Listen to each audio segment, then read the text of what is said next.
अच्छा भैया, आज बड़ी खुशी के बात हो रहा बा कि आज फिर से हम मुन्ना भैया के स्टूडियो में विराजमान बानी जा। तो समय के ना विलंब करते हुए हम गायक कलाकार दीपक सूरदास यादव, जेकर घर पाएगा थाना भेल्दी जिला छपरा शरण बिहार, हमारा तरफ से अगर जे कोनो टूटी हो जाए तो अपना घर के भी छोट बालक समझ के क्षमा करब सभी। काहे से कि भैया हम तो दोनों आंख से देख नहीं सकत, ये दोनों आंख से अंधा बानी हम। का जानी भगवान हमारे के क्वेश्चन बना के धरती पर भेजले कि रउआ लोग के हम दोनों आंख से देख नहीं सकत, लेकिन हम आत्मा से भी रउआ लोग के पहचान सकत नहीं, वो रउआ लोग के आवाज से। तो चलिए भैया, आज बड़ी खुशी के बात हो रहा बा कि ए मुन्ना भैया के दिन बाटे कि आज यहाँ तक हम पहुँचल बानी और रउआ लोग से दुलार प्यार स्नेह मिलल बाटे। और एक पहले हमार जौन सोहर गीत और सैड संगीत आए रहा ओकर बड़ी दुलार प्यार स्नेह मिलल। तरवा समन के बीच में एगो और देवी पत्रा भेज रहल बानी, एकरो के दुलार प्यार स्नेह देम सभे। का मुन्ना भैया, अब तो ये दोनों इनको दिखाइए। अब ये तो दुनिया बोलते हैं कि भैया कभी दुनिया हम देखे ही नहीं है, तो बोलते हैं कि भैया आपके माध्यम से मतलब मुझे पब्लिक देख रहा है, इतने लोग देख रहे हैं और मुझे अच्छा लगता है कि इतने लोग मुझे देख रहे हैं। तो आप सब बस इनको प्यार देते हैं ना तो बहुत खुश रहते हैं। और इनको आज मैंने सोचा है कि इनके लिए मैंने एक कपड़ा खरीद लिया है और इनको आज हम दे रहे हैं। तो आप थोड़ा कपड़ा दीजिए और आप सबको दिखा देते हैं, देखिएगा। ठीक है, आपके लिए एक कपड़ा मैंने खरीदा है जो कि आप सब डोनेट करते हैं मुझे, है ना। आज एक और भी आदमी थे मुझे फोन करके बोले हैं कि वो सूरदास जो है बहुत अच्छा गाते हैं। तो 2-3 ऐसे भैया हैं जो कि डोनेट किए हैं गूगल पे फोन पे, जो नंबर दिए थे उस पे पैसा लोग डाले हैं। तो आप सब दे रहे हैं तो हम भी इनको दे रहे हैं। और इसी तरह जितने भी गरीब रहेंगे, जैसे हम आगे बढ़ते रहेंगे तो बहुत सारे गरीब को हम हेल्प करेंगे, है ना। तो आइए इनसे, चलिए इनको आप पहन लीजिए घर पे, ठीक है। इसको आप रख लीजिए, ठीक है। और आइए संगीत से शुरुआत करते हैं। और चलिए भैया, आज मुन्ना भैया के आज हम प्यार दुलार स्नेह देख के आज हम बड़ी गदगद बानी। आज का मुन्ना भैया ताई एगो हमरे से लड़का वो भक्त से का होता, आड़े तो गहागा जी के पनिया है मैया हो, हारे मछोरिया जूठिया वहाँ लेकी कोई से हो कोई से ना। सुरेंद्र भैया भाव बा, अरे तो गहागा जी के पनिया गे मैया मछोरिया जूठिया लेकी कोई से हो कोई से ना। गहागा जी के पनिया गे मैया मछोरिया जूठिया बोले हो कि कोई से हो कोई से ना, कि हो कि कोई से हो। प्रेम से बोली शेरा वाली मैया की। तो कहता लगे कैसे, तमाही के हारेली पबदे वघारा वहा हो कि कोई से हो कोई से ना। तमाही के ली पबदे वघारा वहा हो कि कोई से रे कोई से।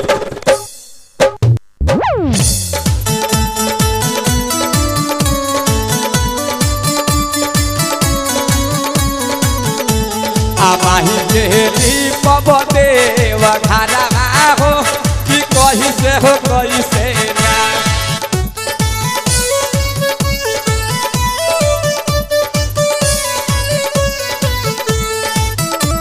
हे देवी भैली डूम के हो फूल देवी भैली डूम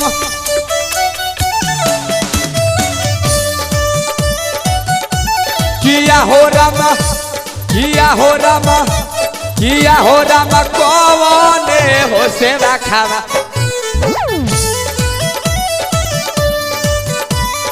कौन रहे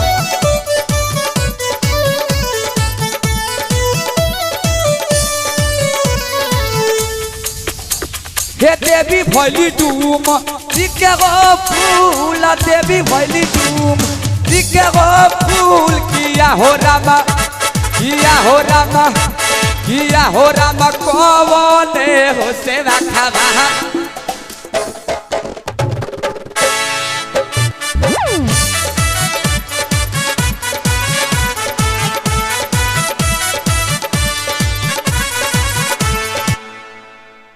और देखिए बिल्कुल ये जो कार्यक्रम आप सब देख रहे हैं ऐसा नहीं है कि यार हम लोग पहले से रिकॉर्ड कर लिए हैं और मुन्ना बिहारी का एक ही मतलब बात रहता है कि आप सब हर वीडियो में हम बोलते हैं कि हम लोग कोई फेक की वीडियो नहीं बनाते हैं, मुंह का स्टाइल नहीं दिखाते, लिपसिंग नहीं करते, बिल्कुल हम लोग लाइव कार्यक्रम दे रहे हैं। तो आइए इनसे सुनते हैं।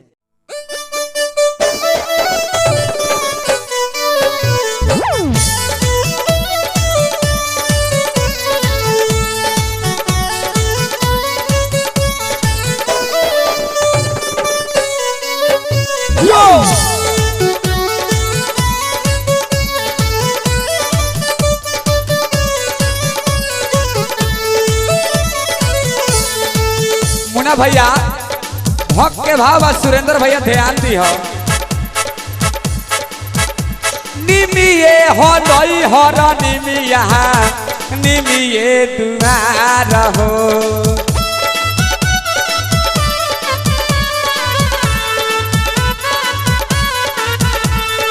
हे निमिये के पूजा करे जगसा नसार हो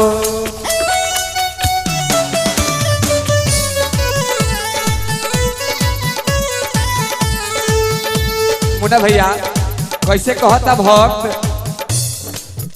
अरे गेहूं महा के बालवा रे मैया तुगवा जूठी बोले हो कि कैसे हो कैसे ना गेहूं महा के बालवा रे मैया तुगवा जूठी बोले हो कि कैसे हो कैसे ना माई के बनाए मखीर हो जाना हो कि कैसे हो कैसे ना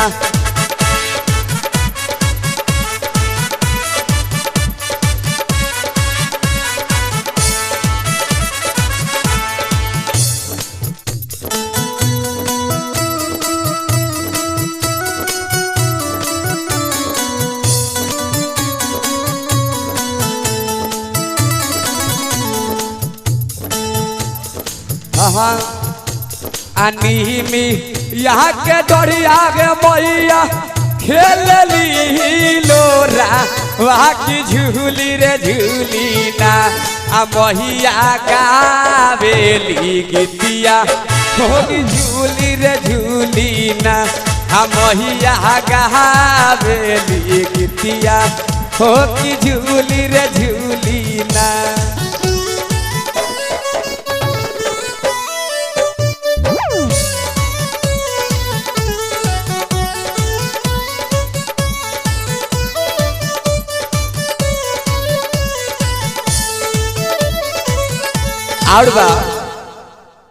हेलो और सूरदास जी आप सही में कभी दुनिया देखे हैं कि नहीं?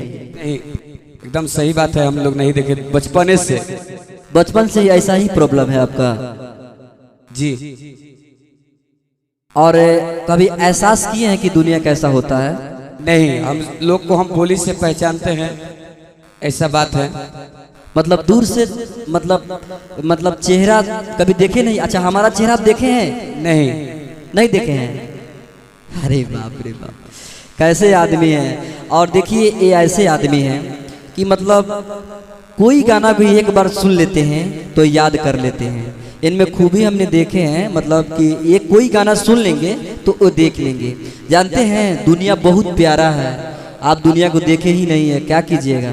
तो भगवान तो किसी में कमी कभी निकाल देते हैं। आप में कला है ना, आप में कला है और आपको प्यार लोग दे रहे हैं, ठीक है। और भगवान करें कि बहुत जल्दी आप स्टार हो जाइएगा, लेकिन भगवान करे कि हम लोग दोनों भाई आगे बढ़ें, ठीक है। तो वह फिर से सुनते हैं इनसे क्या बोल रहे हैं। चलिए मुन्ना भैया, हम तो कभी दुनिया भी नहीं देखे हैं, लेकिन इस गाने को फिर से बजाइए मुन्ना भैया।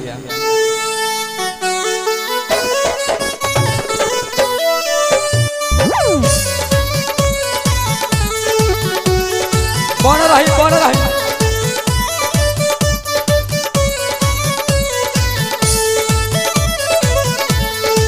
और भाई कंतरा,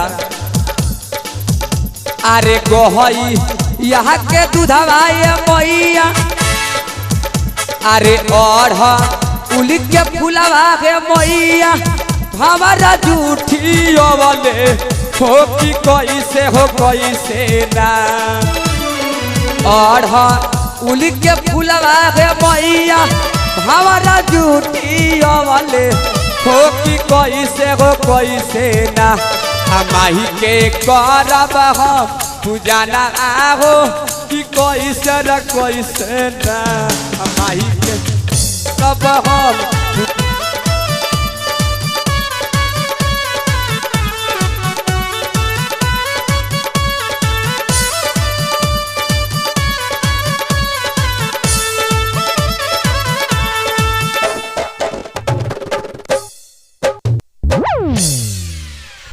और आशा करता हूं कि यह वीडियो आप सबको बहुत ही अच्छा लगा होगा। वो आशा करता हूं कि यह वीडियो आप सब देख रहे हैं और आप सबको बहुत ही अच्छा लगा होगा। तो अगर अच्छा लगा हो यार, तो ऐसे आदमी को, ब्लाइंड आदमी को आप लोग सपोर्ट करें और इस चैनल को आगे बढ़ाएं। अगर आप सब डोनेट करना चाहते हैं इस भाई को, डोनेट यानी कुछ हेल्प करना चाहते हैं, तो मैंने एक नंबर डाल दिए हैं, उस पर आप सब डोनेट कर सकते हैं और इस भाई को हेल्प कर सकते हैं। तो आज के लिए इतना ही था। गुड टेक केयर, फिर से मिलेंगे एक अगले वीडियो में, तब तक के लिए good take care, bye by.